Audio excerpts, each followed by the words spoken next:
Okay, this is an excerpt from the 9/11 Commission.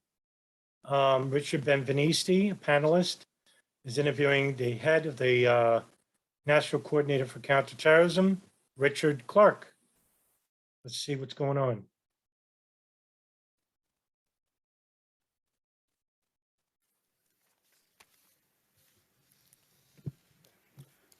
Good afternoon, Mr. Clarke. I want to focus on the role of the National Security Advisor and your relationship with the National Security Advisor in the Clinton administration as compared with the Bush administration. Can you point to any similarities or differences? Well, I think the similarity is that under all four national security advisors for whom I worked, I was told by each of the four, beginning with Brent Scowcroft, that Scowcroft served under the Bush senior administration. if I ever had any, I hate to use the word, Senator, but actionable intelligence, the phrase, if I ever had reason to believe that there was something urgent that they could act on, that I could interrupt anything they were doing, that I had an open door at any time I needed it, day or night, if there was something about to happen. I think the difference between the two national security advisors in the Clinton administration and the national security advisor in the Bush administration is that on policy development, I dealt directly with the national security advisors in the Clinton administration, but policy development on counterterrorism, I was told, would be best done with the deputy national security advisor. So I spent less time talking about the problems of terrorism with the national security advisor in this administration.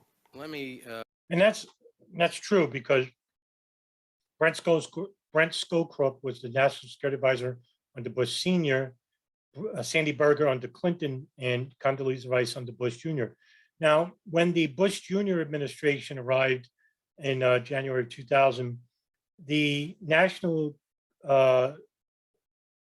Coordinator for Counterterrorism, Richard Clarke, was basically seen as a Clinton appointee, not understanding that Richard Clarke is basically the most experienced official in the White House, whether it be Democrat or Republican at the time, in understanding the threat of counterterrorism and international terrorism, which is radical fundamentalist Islamic terrorism, right? So here is the most experienced man in the White House outside of the CIA, whether it's Michael Scheuer or Cofer Black, and those officials who cater to counterterrorism and domestic terrorism. But Richard Clarke was easily the most experienced official, and yet Condoleezza Rice, the National Security Advisor under the Bush administration, basically didn't put him in the high-level cabinet meetings that they would have. Clinton did that. He invited Richard Clarke to talk about the issues of counterterrorism and international threat level terrorism from Al-Qaeda. The problem with the Clinton administration was that they had a number of chances to assassinate Osama bin Laden, but because he was under investigation with the Monica Lewinsky scandal, he basically couldn't afford a blunder where innocent people could be killed.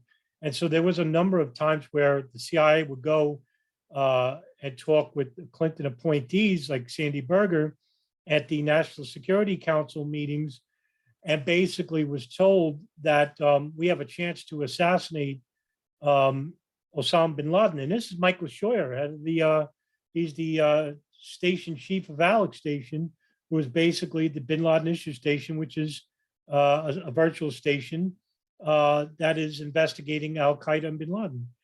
And Scheuer was, without question, one of the most experienced officials in the intelligence apparatus next to John O'Neill at the time regarding the bin Laden problem.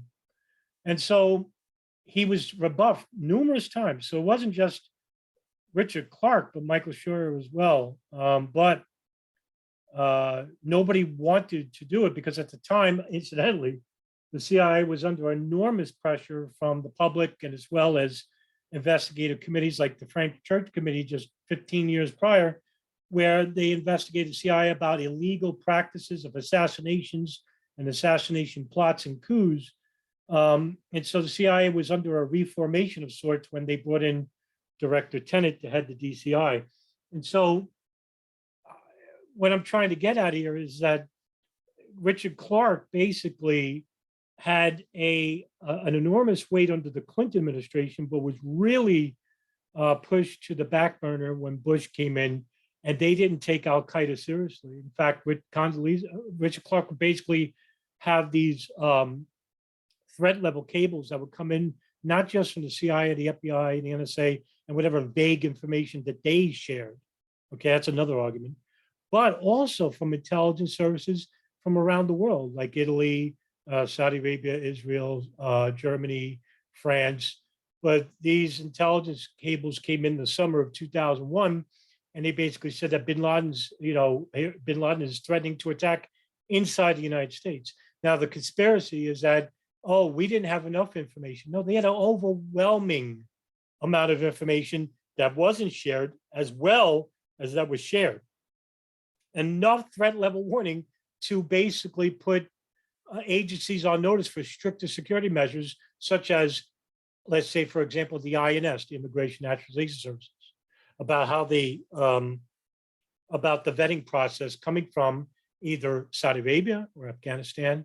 What about the security, about the Federal Aviation Administration, right? These threat levels could have went straight to them, the head of the FAA, Jane Garvey, and they basically, Monty Belger, and they could have had stricter security measures at the security screening process. You know, I'm not talking to a dumb crowd here. You know exactly where I'm going with this. But because this intelligence was not shared with the right channels, you know, these attacks were allowed to happen. Okay. Now, whether they were happening on purpose or not, that's for another discussion. But yeah, I mean, Richard Clarke, it's a shame because, you know, under the Clinton administration, he was taken far more seriously. Move to And so he wasn't with the Bush administration until it was too late. substance in terms of To be the case. the level of threat during the summer of 2001 and your involvement in coordination of both foreign and domestic intelligence. That was definitely a part of your function, was it not? Yes, sir.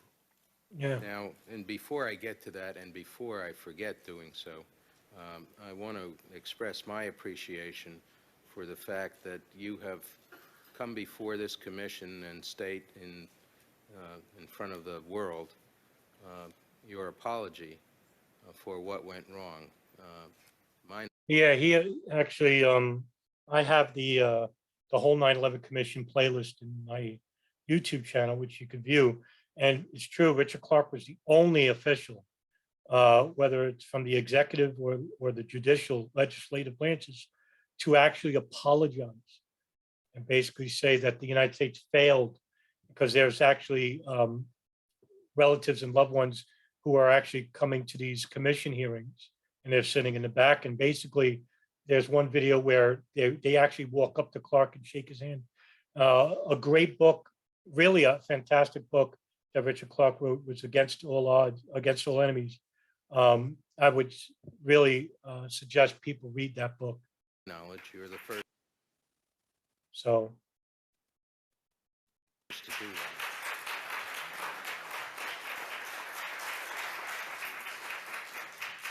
This does not detract from the fact that there were so many people who we have met over this past year who were engaged in trying to keep our country safe and who have worked tirelessly to achieve that goal. In the Millennium Threat, we knew, and we've covered this with Sandy Berger to some considerable extent, that sleeper cells in North America had been activated and that we had rolled them up and prevented, among other things, an attack on the Los Angeles International Airport. With respect to the level of threat and Just to add to, and I want to keep pressing the pause button, but there were sleeper threats also well beyond this. I mean, well in the early 1990s, when they interviewed the Philippines police, interviewed one of the Bajinka plotters, Abdul Hakim Arad. He basically told them that there were sleeper cells inside the United States. That's 1996. Okay. Now, if we go even further than that, we have older Arab organizations such as the Abu Nidal organization that was basically inside the United States in the mid 1980s, and they were trying to conduct plots here inside the United States. Now they have an extensive background into airline hijacking, right? Al Qaeda basically was not an organization that catered to air piracy, which is hijackings. So this is speculation on my part. It's something that's also shared with another researcher named DJ Thermal Detonator, where we happen to think that members of Abu Nidal may have co-conspired with Al Qaeda and about how to hijack aircraft. Because if you look at the history of Al Qaeda, at no point in their existence, even after September 11, 2001, where they conducted hijackings. Now, the only time where we had a religious fundamentalist group that was involved with the hijacking was the Algerian Islamic group, which hijacked Air France 8989. Now, that's a particular happened in 1993. Now, that was a particularly interesting incident because what they told the people on the plane was that they were going to land in Algiers and basically, in France, and basically make demands about the release of prisoners, but they weren't going to do that. They were going to actually crash the plane into the Eiffel Tower. And this is the first time where we actually saw that there was a radical Islamic fundamentalist group based on the extreme forms of the Wahhabi ideology, religious ideology, right? Quasi-religious, where we saw a group like this actually use the plane as the weapon. I think that's very important these sleeper cells were much here earlier. Intelligence information that you were receiving. Is it fair to say that in the summer of 2000? And also, again, this is for your benefit too. The sleeper cells, there's one sleeper cell I basically did a video on, which is catering out of Boston. And it's headed by Nabil al-Marab, an Al-Qaeda official who basically wanted to blow up a gas truck in New York City landmarks. I think it was at Brooklyn Bridge or the Lincoln Tunnel. One, the threat level That's just one. either approached or exceeded anything that you had previously been receiving. Well, I think it exceeded anything that George Tenet or I had ever seen.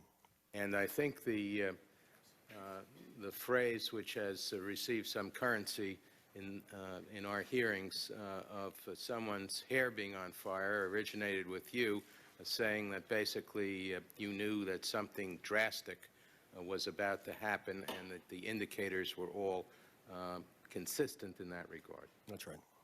Did you make a determination that the threat was going to come from abroad as an exclusive proposition, or did you understand that given the fact that we had been attacked before and that the plans had been interrupted to attack us before, that the potential existed for Al-Qaeda to strike at us on our homeland? The CIA said in their assessments that the attack would most likely occur overseas, most probably in Saudi Arabia, possibly in Israel. I thought, however, that it might well take place in the United States based on what we had learned in December '99 when we rolled up operations in Washington State, in Brooklyn, in Boston. The fact that we didn't have intelligence that we could point to that said it would take place in the United States wasn't significant in my view, because frankly, sir, I know how this is going to sound, but I have to say it. I didn't think the FBI would know whether or not there was anything going on in the United States by Al-Qaeda. Now here's a problem now, okay?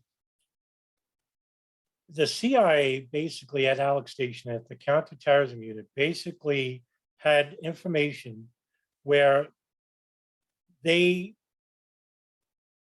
basically were deceiving the FBI agents that were working with them at the Alex Station, but they hated them because they were from John O'Neill in New York City. And that's Mark Rossini, and that's Doug Miller, Margaret Gillespie, who they basically used as a conduit for information coming out of New York and what they knew and what they didn't know. Ed Getz, later Dan Coleman. Okay, so you have these guys that basically were working at Alex Station under CIA authority, who basically weren't getting pertinent information details because the CIA thought they were going to share with John O'Neill, and they didn't want that intelligence shared. And not only that, the intelligence that were coming out from the CIA was basically stuff that they basically were trying to get from their base stations abroad. Now, the CIA has a station in every single city in the world. Okay, so there's a CIA a building that is or a base station in every single city in the world. Every single city. That's a lot.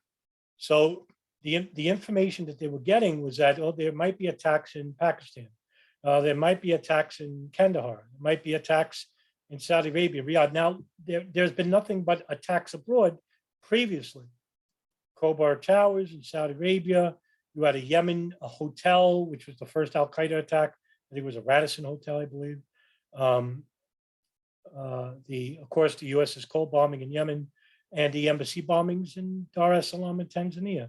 Okay, that's East Africa, but nothing inside the United States. Now, until we got some information from Ahmed Rassam in the Millennium Plot, when we interviewed him, and information that was completely overwhelming between 2000 and 2001, where there was going to be attacks inside the United States, including the infamous presidential daily brief on August 6th of 2001, where basically the headline is Bin Laden determined to strike inside the United States. And the threat levels were coming, as I said previously, that abroad from a lot of countries saying, hey, Bin Laden's going to threaten, he's threatening operations inside the United States. Well, wasn't a secret. Okay, wasn't a secret. These people want you to think it was a secret.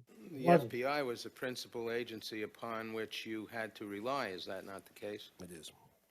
Now, with respect to what you were told, you were the principal coordinator for counterterrorism for the chief executive flowing up and down through you, correct? Yes, sir.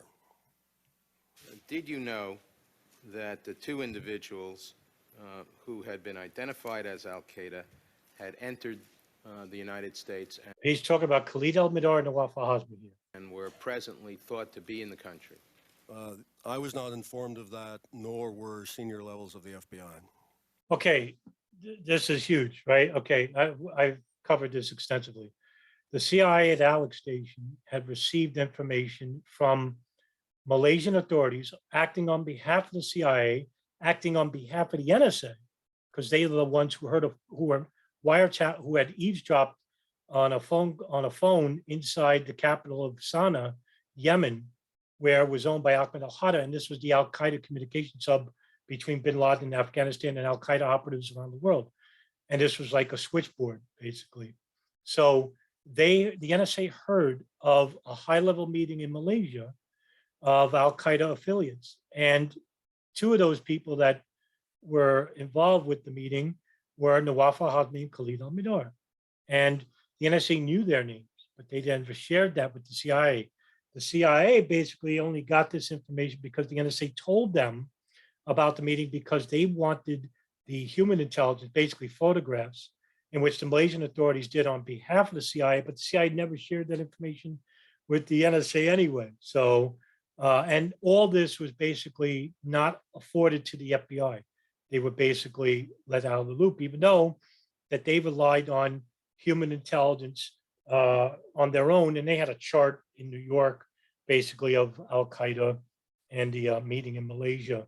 And so the FBI basically did not know that Khalid al-Mihdhar and Nawaf al-Hazmi were inside the United States, because after the meeting, they came here, and the CIA withheld that information intentionally. Had you known Intentionally, they didn't share that with anybody. The NSA knew, the CIA that knew. these individuals were in the country, what steps? How did the NSA knew? Because they were monitoring the phone calls of Nawaf al-Hazmi inside the United States. In fact, when they left the meeting, the CIA, who was being briefed by a new station chief at Alex Station named Richard Blee, he held a national security meeting where he basically told the principals there, which is basically heads of the FBI, the NSA, the DIA, CIA, the National Security Advisor, then the Defense Secretary, and the Joint Chiefs of Staff. And they basically talk about the pressuring issues of counterterrorism and domestic and foreign intelligence regarding the terrorism. And the CIA withheld this information. In fact, Richard Blee told them, oh, we lost them. We don't know where they are. And they knew they were coming inside the United States because they photographed their passports, and they had their dual entry visas on these passports. Knew they were coming inside the United States, and they still didn't bring this up in the national security brief. So that means the Department of State, the Department of Defense, and the Department of Justice all didn't know what the CIA knew. And they withheld that for 16 months, up until August of 2001. With the benefit of hindsight, but informed hindsight, would you have taken, given the level of threat? To put the answer in a context, I had been saying to the FBI and to the other federal law enforcement agencies and to the CIA that because of this intelligence that something was about to happen, that they should lower their threshold of reporting, that they should tell us anything that looked the slightest bit unusual. In retrospect, having said that over and over again to them, for them to have had this information somewhere in the FBI and not told me, I still find absolutely incomprehensible. And I will have to end it here, although I'd like to go further. Was the information with respect to Moussaoui and his erratic behavior in flight school ever communicated to you? Not to me. And given the fact that there was a body of information with respect to the use of planes as weapons within the intelligence community's knowledge, had you received information about Moussaoui training to fly a commercial airplane, would that have had some impact on the kind of efforts which might be made to protect commercial aviation? Yes. I don't know. The information to which you refer, information in the intelligence community's knowledge about Al-Qaeda having thought of using aircraft as weapons, that information was old, relatively speaking, 5 years, 6 years old. Yeah, he's talking about the Bajinka plot here.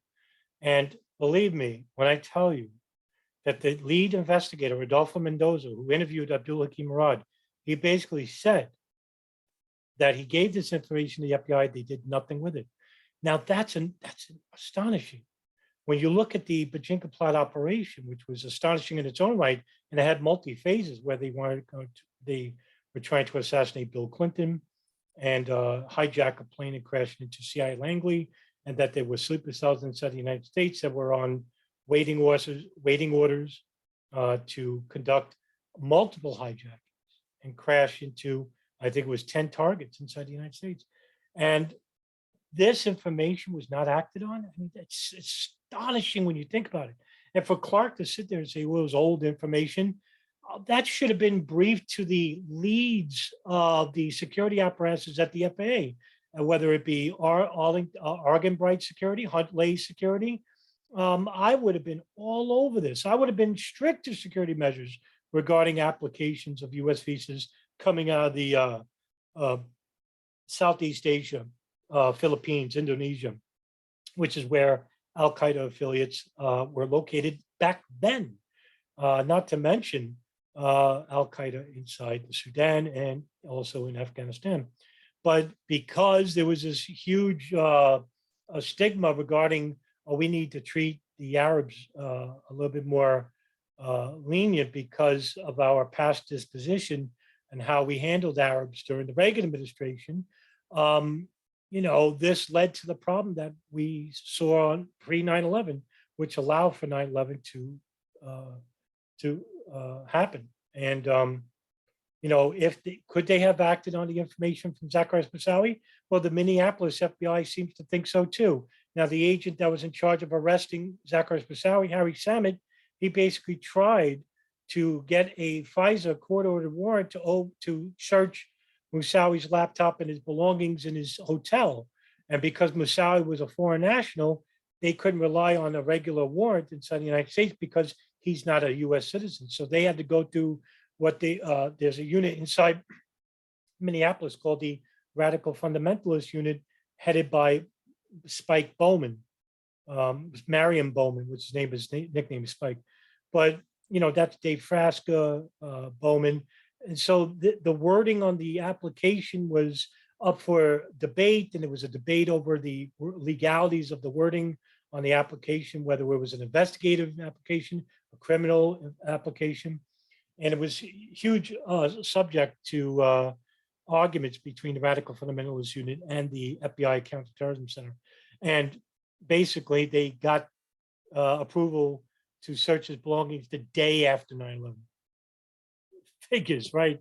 Figures. But had they had known, if they got, let's just say they got the warrant and they basically open up his laptop and they find all these crop duster interests about crop dusters and contacts with 9/11 operators, they could have stopped part of 9/11, at least that much. They could have acted on it. They could have acted on it. Hadn't reoccurred. But they didn't. So it's neither here nor there. To my knowledge, during those 5 or 6 years. And has to be placed, to give the intelligence community a break, it has to be placed in the context of the other intelligence reports. The volume of intelligence reports on this kind of thing, on Al-Qaeda threats and other terrorist threats, was in the tens of thousands, probably hundreds of thousands over the course of the 5 or 6 years. Now, in retrospect, to go back and find a report 6 years earlier that said perhaps they were going to use aircraft as weapons, it's easy to do now, but I think the intelligence community analysts can be forgiven for not thinking about it, given the fact that they hadn't seen a lot in the 5 or 6 years intervening about it, and that there were so many reports about so many other things. And yet, with your indulgence, Mr. Chairman, and yet... Short indulgence. And yet, an FAA advisory went out. The FAA advised on the potential for domestic hijackings. I asked them to. And had you known on top of that, that there was a jihadist who was identified and apprehended in the United States before 9/11, who was in flight school acting erratically. I would like to think, sir, that even without the benefit of 20/20 hindsight, I could have connected those dots. Thank you. Yeah, I mean, look, not everybody's going to be as forthright as they are regarding these commission hearings. And, I'm sure that Clarke probably doesn't even realize that the CIA at that time withheld information from the FBI. I mean, he had to have known a little bit about it. He had to have known that the CIA basically knew about Al-Qaeda subjects living inside the United States. And this is actually an interview that's conducted in 2004.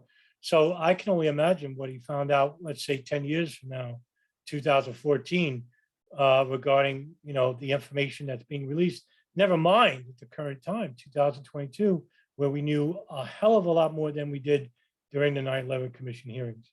And so, the problem continues regarding all these intelligence warnings and all this threat level warnings that were basically not acted upon prior to the event happening is basically a repetitive happening that is still happening even to the present day. And I'll leave it at that.